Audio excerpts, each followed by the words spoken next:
quiet, but just see if you can listen.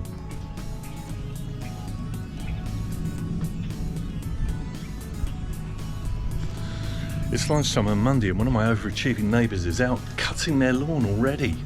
What the frick are they up to? It's bloody April still. I'm gonna let my grass grow a little bit longer first. So there's the angled adapter sitting in place. It should, I don't know whether I can tweak it to go up just a, it'd be nice if it went up 5 more degrees. I'm going to angle it to the side. I'm now going to position the outer so it'll come from here up to the throttle when I've got the rest of the casing on, and hopefully once I've got the outer correct I can then figure out the length of the inner, and we can go from there. Hopefully I don't end up with the outside or the adjusters all the way out, because that would be really sucky. And then what I've got to do is find my K&N air filter, which is the screw-on type I'm going to put on there. I've got 2 of them somewhere. They could be in the blue box of, yeah, you can listen to me. Could be in the blue box of parts, but I don't really know. But I'll have a look. All right, so this is my throttle cable. Oh, I've got 9% left, so I better hurry up. Here's the angled piece. I haven't bent it, I've just pushed it out, I've taped it along to here, simply hold it in place. Comes up, we'll tuck inside here, goes up through the headlamp, around the speedo cable, into the throttle there. So that's it. Now I've just got to do the inner piece. Just going to be the hardest piece because getting the length right is always an issue, but we'll see. Well, I've just put a new battery in and hit start. Ha ha! So here's the important piece, the throttle end nipple. Hopefully there's enough free in that to go from Kawasaki end to Amel carburetor end. But we shall see, because I did mark it and it looks about right. But we'll see. So I'll fit that and we'll see how we get on. So throttle cable on.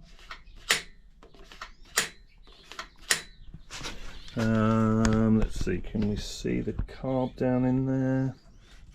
You should just be able to see the slide opening.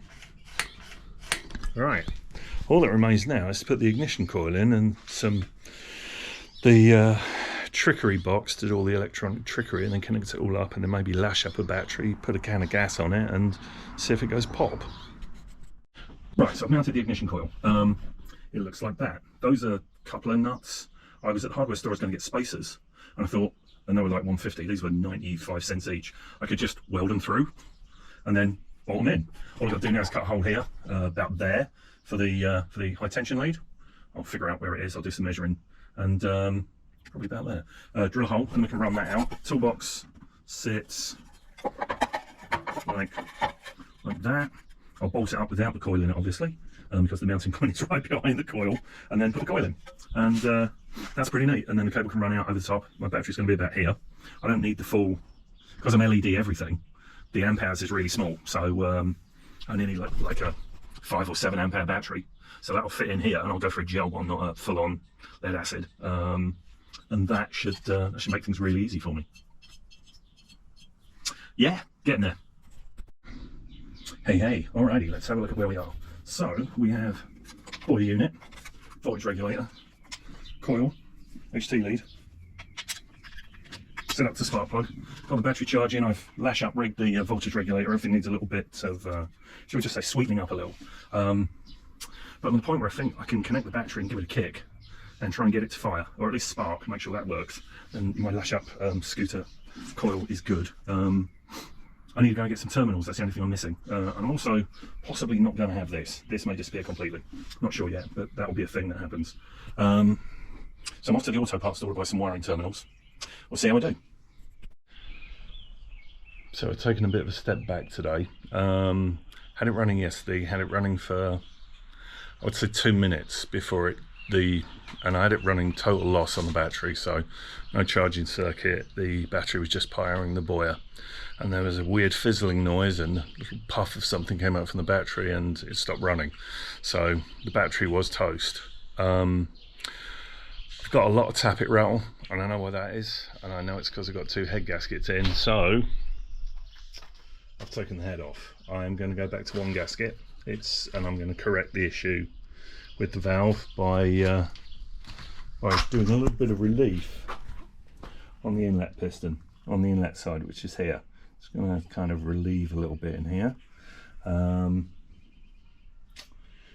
That's what I'm doing. So I'm just taking it apart. I'm not going to do the relieving today because it's Sunday, and Susan and I are halfway through a show that we're watching called Beef, which is highly entertaining, a little bit too close to real life. Anyway, so that's where I am today. Oh, and I've got a lot of T140 stuff sitting on top of the pillar drill as well. So my blue box had a bit of a clear out. Yesterday I threw out a load of Kawasaki stuff that I don't need. Just don't have a Kawasaki anymore. Old stuff, used stuff, not the new parts, and stuff that I can't sell. So I'll be putting some stuff on eBay that I can sell. Front disc rotors, 5-speed gearbox, all that kind of stuff. So that will go up for sale. But I want to get this running again.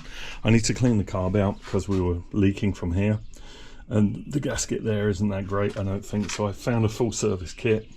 I'll take it all apart again, put new gaskets in, and do that. Fuel taps look pretty good. I've got new Doughty seals. Cylinder looks pretty good actually, having run for a little bit. Looks like someone in a previous life have tried to descale it with a wiry brush, which always chews up aluminum. So that's good. Apart from that, it ran great. No oil leaks. Bit loud, got to be honest. So I may have to put some stuffing down the exhaust. But that's the way it's going to be. Alright, so I don't know whether you can see it, but there's some smoothing here, and there's some smoothing done there, just to give me the clearance that I need for the valves on the head. I did it without the head gasket on.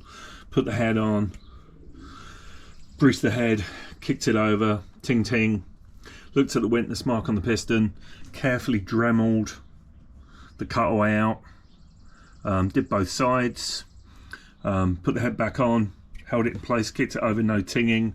I've added the base gasket, so I'm down to, sorry, head gasket, so I'm back to what it should be, just 1 head gasket. I'm now going to put the head on, torque it down. Once I've got it torqued down, I'll check it again for ting ting ting noise, and hopefully I won't get any. Then I should be able to set the clearances correctly, because now it hasn't got two head gaskets, and with the eccentric cams, you know, 1 millimeter here is 2 millimeters at the end of the valve because of the lever effect. So because we're bringing everything down, so you know, simple mechanics really. Yeah, that's it. Right, out in the garage again for lunch break, or a lunch break, and I've put new, I was worried about the inlet rocker, so the pad was really worn.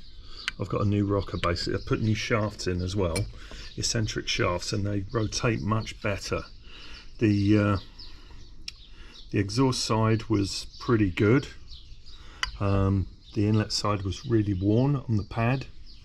Now I've said that, let's just see, was it really worn on the pad? It's been a little faced off, but it's not too bad. I should probably have done the exhaust one as well, but we'll see. That was tight, so I wasn't worried. I've also got some proper rocker cover gaskets as well, so I can put that on instead of my cardboard box. And surprise surprise, I actually got myself a new inlet push rod, because I was complaining that sorry, I got caught up on the bikes, the inlet push rod was a different length, and if you look, the new one's on the left, it is longer. So that should help me take up the clearance, which is another thing I've been worried about. Anyway, I'm going to put this back together, and then we'll time it in, or we'll check the clearances. Okay, so we're looking at the engine. Right, I've got the carb back on, new gasket. Need to cable tie this in place. Clearances are all done. There is a lot of compression there, so that's good. Exhaust button up. I've got a more modern clamp on it to hold it. I know I talked about doing springs, but this is going to work. I think there's enough clearance there between the tyre and the exhaust, so that's good. I can always spin it around a bit more if I need to, or cut the back of the bolt off. It's also an option. Everything else is in place. Got to remember to connect this to the battery. This is the charging leads. Head steady's on. Got to clip the cable on. Waiting for the battery. That'll arrive tomorrow. And then what I'm going to do is going to put the gas tank on proper. Put some gas in it instead of doing that. Oh, I should swap this over. That's what I should do next. Take my temporary fuel line off and put proper fuel lines on, and then figure out my air filter arrangement. I could do that now. Yeah, I'm going to put one of those old Vokes type filters on. Unfortunately I can't get it all in one because there's not enough room, so I have to put the back plate on and then assemble the filter around it, which shouldn't be too hard to do. Famous last words, of course, so I'll try and do that. And I'll probably put the fuel line on first. That's probably a smart thing to do. So that'll be my next thing. Yo, bit of a crap day today actually, because it appears that my wonderful boiler unit has fried itself. So when I had the bike running, which I didn't get to video,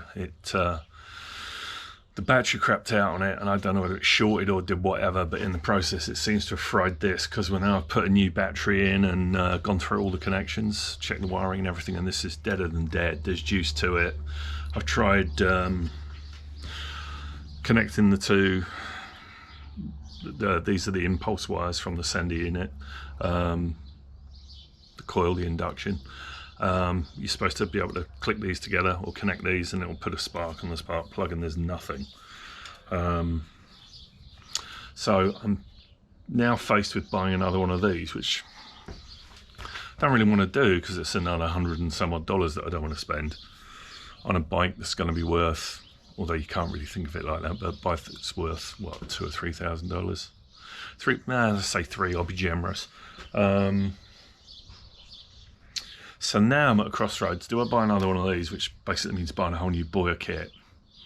I'll do a step it up and go to the Electrics World one, where knowing that my stator wiring is a little suspect, shall we say. The rotor's okay, but the stator's okay. So I have to replace that, if I had to replace that. And if I had to replace this, that's almost the price of an Electrics unit. And the Electrics unit is super cool because it does everything.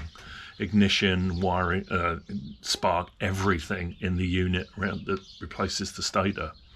But they're quite a bit more money, so I've got to think about that, and they're pretty much made to order. They do one with a lighting kit, which you can put a small 4 amp hour battery on it, and my battery that I've got is a 5 amp hour power sports unit sitting there. So it would get me around a few things. Also comes with a voltage regulator in it as well, so I wouldn't need to wire the Podtronics. And basically coming out, woo, gotta watch for the gum out. Basically it just comes straight out the generator with a spark plug lead, or enough to power to a coil to do that. So it'd be very simple for ignition. Yeah, man, I don't know. I've got to think about it. So bike on pause, which means that as it's a beautiful sunny day, that I think the only therapy I can take is to take the Tiger out for a bit of a spin. I'll fire up the compressor, check the tyres are okay, and then take that for a good spank. That's probably it. So happy Sunday. I wish my ignition worked, because I would love to have a video clip of it running, going, hey, it runs. It has run, but there's no proof, so effectively it didn't. Anyway, that's it for now. Well, we've discovered some things with the ignition. It is Monday. What I found actually is quite interesting. There's a really telling thing in the instructions, and they say you should always read the instructions. But one of the things that I didn't read on the Boya instructions was this piece here. It says the ignition coil should have primary winding resistance, low tension winding, more than 3.5 ohms. I don't think the scooter ones have that. I think they're high energy transfer coils or whatever they are, with like not much in the way of ohms resistance, and I'm wondering if that's actually what fried my buoy unit. So I'll be going back to the original Lucas coil, which does have in fact a resistance of 3.5 ohms, which is great, so that's good. So my fancy little battery box, my my toolbox coil mounts are now surplus, but I can use them as a grounding point for wiring, so they'll come in handy. I'll still mount the ignition box on the little thing that I welded on, and I'm now moving on to the indicators. So this is how I plan on mounting the indicators on the back of the number plate bracket. I've just squared these up on the surface plate so they're nice and square, and I will weld those together and then put the indicators on. So I'll do that. I've ordered a new buoy unit because I've fried the other one. It's down to me, that one. Bit of an expensive mistake. I've accidentally ordered. Hello Sonos. Or Alexa. I've accidentally ordered a new coil, which I'll measure the resistance on, but I'm sure it's not 3.5 ohms. But I'll probably end up sending that back in because I'm going with the original one. So I've delayed my own progress myself, which is really annoying. Also ordered a new tripod because when I fixed my tripod I then dropped it and broke it, so that tripod was never meant to be. So I've got a new tripod on the way as well, so no more camera holding. So here's my freshly welded, still quite hot actually, indicator bracket. That goes on the back light. The back light will be up here, the indicators will stick out there and there. I'm using the LED indicators that I got from China.